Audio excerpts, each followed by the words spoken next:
So there's, in this particular sub-element, there's 4 groups. So there'll be 4 questions out of what we're going through.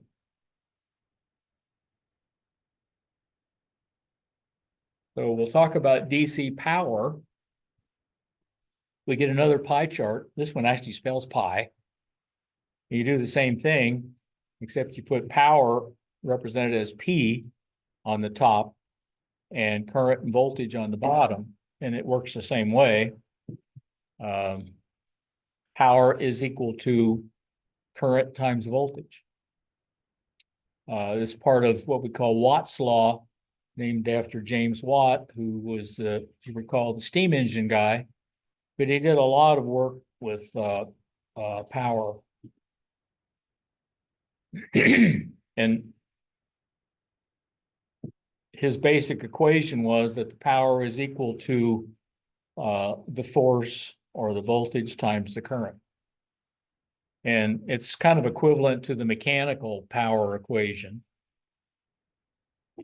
And I've just done some examples here. If we do an algebraic substitution, because we know that current is equal to voltage divided by resistance, if I substitute E over R for I, then I can derive one of his other equations, which is power is equal to the voltage squared divided by the resistance.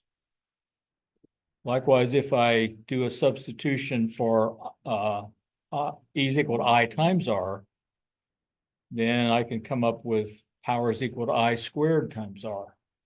So you notice that the power is a square function. And that's why when we talk about decibels, it'll be 10 times the d times the log instead of 20 times the log, because it's the power of 2. Just to confuse you more, because we haven't talked about decibels yet.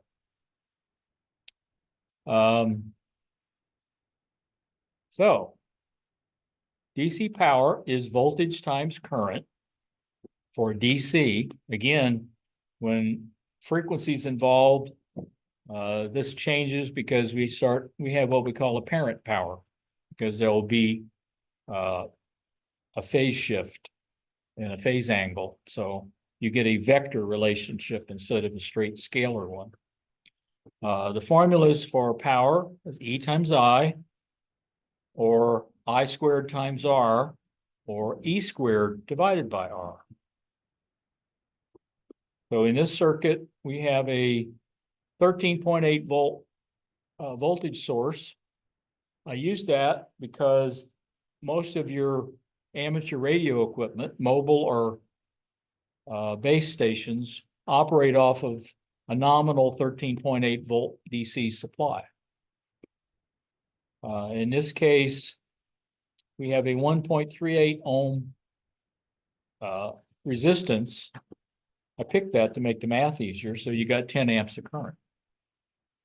So the power is the voltage times the current, or 138 watts. If you do the other formulas, they all come out with the same answer. Okay, you can do it as I squared R, or you can do it as E squared over R, and you get the same answer in all 3 cases. Just depends on what 2 parameters you have. So which term describes the rate at which electrical energy is used? Power. It's the rate of power is the rate of doing work. It's where you actually, I think using energy is bad because you never actually create or destroy energy. You just transform it to some other form, like heat in most cases, but it's still there. The energy in the universe doesn't really change.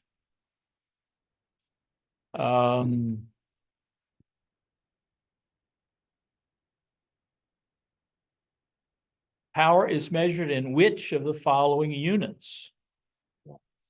Watts, named after James Watt. Watt hours would be energy.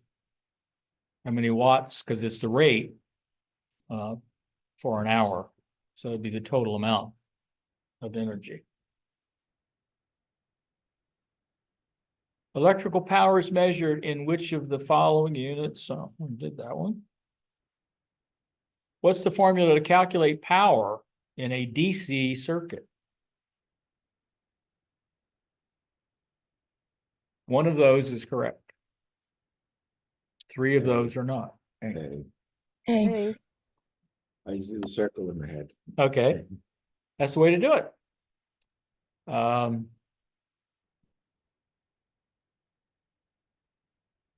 That pie chart is easy to remember because It's pi. Some spells pi, but with that pie chart and the E over Makes it IR one, yeah, those two.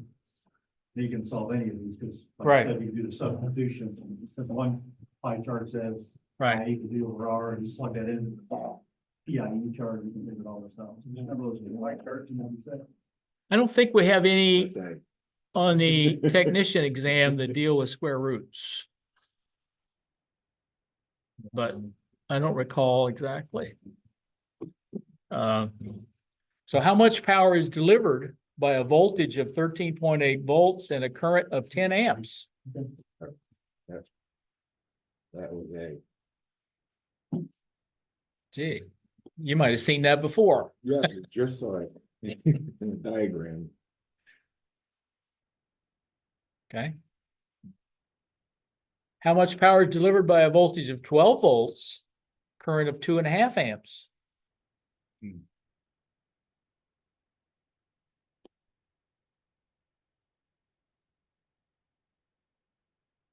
Yeah, Yeah, so we have voltage and current. What do? We multiply them, right? Yep.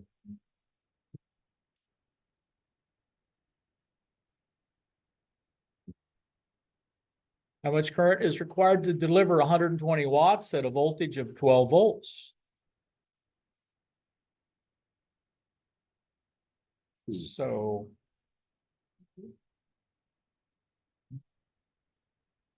B. we have watts and we have voltage, so, and we want to find current. Okay, Got a question for you. okay.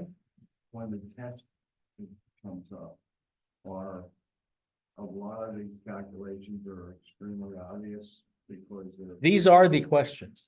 Okay, so they're not. And these are the questions They're not- and the wrong answers and the right answer. Okay, so they're not gonna get into, questions that come out to say, instead of being, 10 amps, it's 10.6. Or. Usually not. I Okay, mean, we're gonna go through every actual question in the pool. you'll have a calculator. So, well, I'm just saying, I mean, a lot of these have been clean, easy. Yeah, Percentage points, no. yes. in most cases they are. There may be 1 or 2 questions you'll run across a little ambiguous where you really need to read it carefully. But in most cases, they're fairly obvious which ones are Mhm. left field. They aren't trying to determine if we've got a doctorate in that. But, okay. Okay, so the takeaways, we learned the pie chart for power, the different formulas, that a watt is a joule per second, although that's not on the exam, and the joule is actually a watt second, and it's also equal to a Coulomb volt, which may come up a little bit later with capacitors, but those are just kind of nice to know, but I don't believe there's a question coming up about those. So you got real used to this pie chart, like in the house, we have a 1200 watt microwave plugged into the 120 volt supply, how much current is going through? Assuming that it's, there's no phase angle, Not DC, but. but we'll assume it is.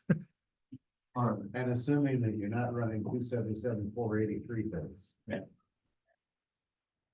Okay, so.